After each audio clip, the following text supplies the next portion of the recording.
Base line को review कैसे करना है, तो सबसे पहली चीज होती है बेस लाइन के अंदर आपका एक्चुअली टास्क टास्क बेस्ड चीजें होती हैं कि आपका कुछ स्कोप मिस तो नहीं है, ऐसा तो नहीं है कि आपकी प्रोजेक्ट की कुछ डब्ल्यूपीएस मिस है। सबसे हायर लेवल पे जो चीज देखी जाती है मतलब आपका ओके। स्कोप पूरा है, पहली चीज।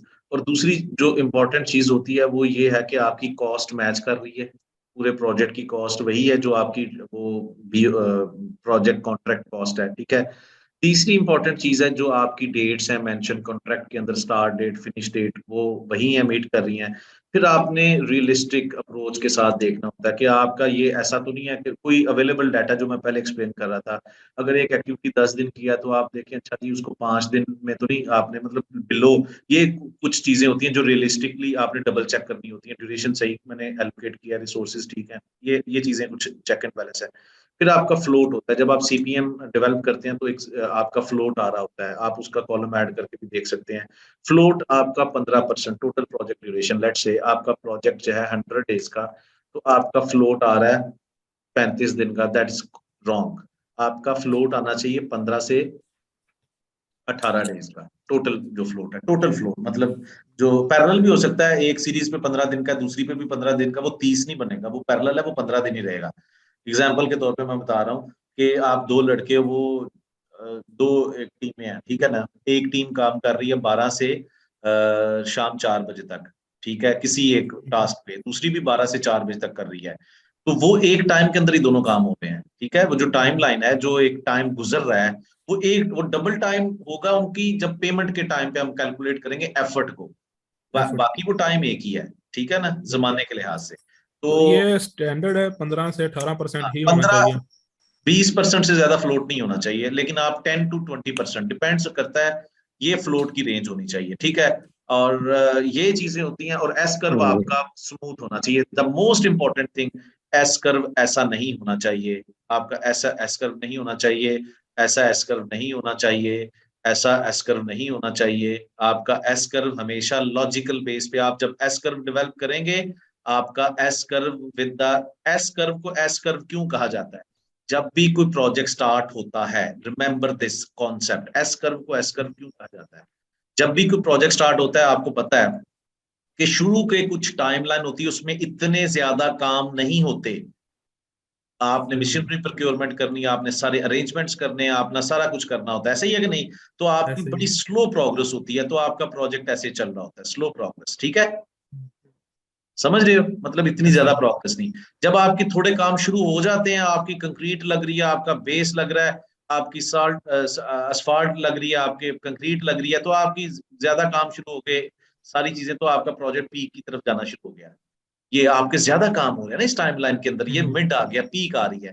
अब आपका प्रोजेक्ट जो है जब कंप्लीशन की तरफ जा रहा है, तो वो एंड पे भी क्या होता है कि थोड़े बहुत ही काम होते हैं, वो फिर अपना फ्लैट होना शुरू हो जाता है।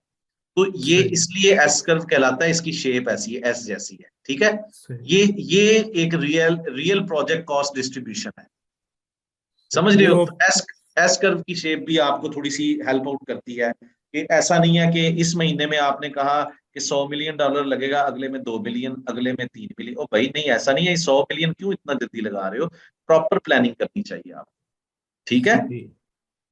हाँ सर, एक तो मुझे ये बता दें कि हमें जब शेड्यूल कंप्रेशन टेक्निक्स हम अप्लाई कर रहे होते हैं, ये बेसिकली अप्लाई कर रहे होते हैं कि प्रोजेक्ट की जो हमारी डेडलाइन है उसको मीट करने के लिए। तो इसके लिए आगे दो टेक्निक्स हम यूज कर रहे होते हैं, फास्ट ट्रैकिंग और कंप्रेशन। और जब हम इसको अप्लाई करते हैं तो फिर हमारे पास एक जो कह लें कि एक एरर या कह लें कि रिसोर्स ओवर एलोकेशन वाला एक जो आ जाता है हमारे पास। हम्म ठीक है। अब उसको हैंडल करने के लिए हमारे पास आ जाती है रिसोर्स लेवलिंग। हम्म ठीक है। रिसोर्स लेवलिंग में sir basically at the end जो है वो उसको प्लस माइनस बैलेंस करने के लिए हम डेज जो है एट द एंड फिर इंक्रीज हो जाते हैं जाके। तो जी जी। मतलब ये स्टार्ट में हम ये अप्लाई फिर क्यों कर रहे हैं अगर एंड पे जाकर नहीं फिर उस डेज। नहीं नहीं नहीं नहीं नहीं नहीं, मैं बताता हूँ आपको, बड़ी सिंपल सी चीज है। आपने हवा में कहा कि मेरे पास 10 क्रेनें हैं, आपने सिर्फ जस्टिफाई करने के लिए, मैंने बताया था ना कि आपकी एफर्ट मल्टीप्लाई होती है और फिर आपका ड्यूरेशन निकलता है। तो आपने प्राइमरी P6 के अंदर जब थोड़ी देर पहले भी ये डिस्कशन हो रही थी, एक एक्टिविटी को जब 10 दिन देते हैं, वो 10 दिन में कंप्लीट नहीं हो रही, वो 20 दिन में कंप्लीट हो रही है, तो इसका मतलब है यहाँ पे पुअर प्लानिंग है।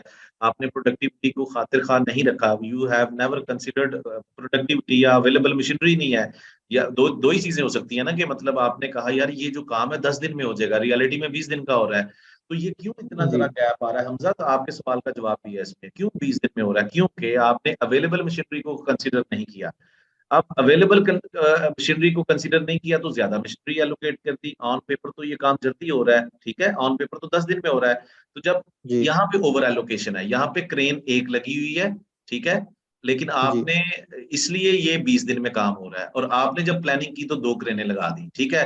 अब रिसोर्सेज के अंदर हर जो होता है ना प्राइमरी P6 के अंदर, जैसे कि मैं अभी थोड़ा सा इसको ओपन करूं, ये रिसोर्सेज के अंदर हर रिसोर्स का जो, एक मिनट, हर रिसोर्स की एक विंडो होती है, डिटेल विंडो, ठीक है, उसके नीचे ये मैक्सिमम यूनिट पर टाइम आ रहा है, ये देखें, ये मैक्सिमम यूनिट पर टाइम। ये एक्चुअली क्या चीज होती है कि आप प्राइमरी P6 एक जो कि बड़ा सॉफ्टवेयर, आप बता दोगे अच्छा जी मेरे पास असिस्टेंट सुपरवाइजर है ना, मैं बार बार असाइन नहीं करूंगा एक ही जॉब रोल को, तो मेरे पास जो है ये एक दिन के अंदर एट अ टाइम जो है ना ये 4 है, तो 4 कितनी देर काम करते हैं, 10 घंटे, तो 40 घंटे की मेरे पास एट अ टाइम मौजूद है। जब आप इसको एक्टिविटी के ऊपर जाके एलोकेट करते हो, ये देखें यहाँ पे, और यहाँ पे असिस्टेंट क्या था उसका आईडी, किधर है, एक मिनट, ये एक्टिविटी के ऊपर जाके जब आप इसको एलोकेट करोगे तो लेट से, एक मिनट, इसको भी इधर से, ये देखें, इसको एलोकेट कर देते हो, और इसको एलोकेट कर देते हो आपके जी मेरे पास एक दिन के अंदर ना 60 घंटे की काम, तो आपका जल्दी हो गया, लेकिन ये 60 घंटे तो आपके पास है ही नहीं, सॉरी नॉट शॉर्ट, ये एक दिन के अंदर, सॉरी ये 60 कर दिया आप, ठीक है, तो ये तो है ही नहीं आपके पास, तो भाई जो ओरिजिनल है वो 40 है, तो एक तो मैनुअल तरीके से इसको सेट करना होता है। अब एक एक रिसोर्स को कैसे जाके सेट कर सकते हैं, तो फिर एंड के ऊपर आप देख लेते हो, अच्छा जी मेरे पास अवेलेबल जो एफर्ट है इसको सेट करने का मौका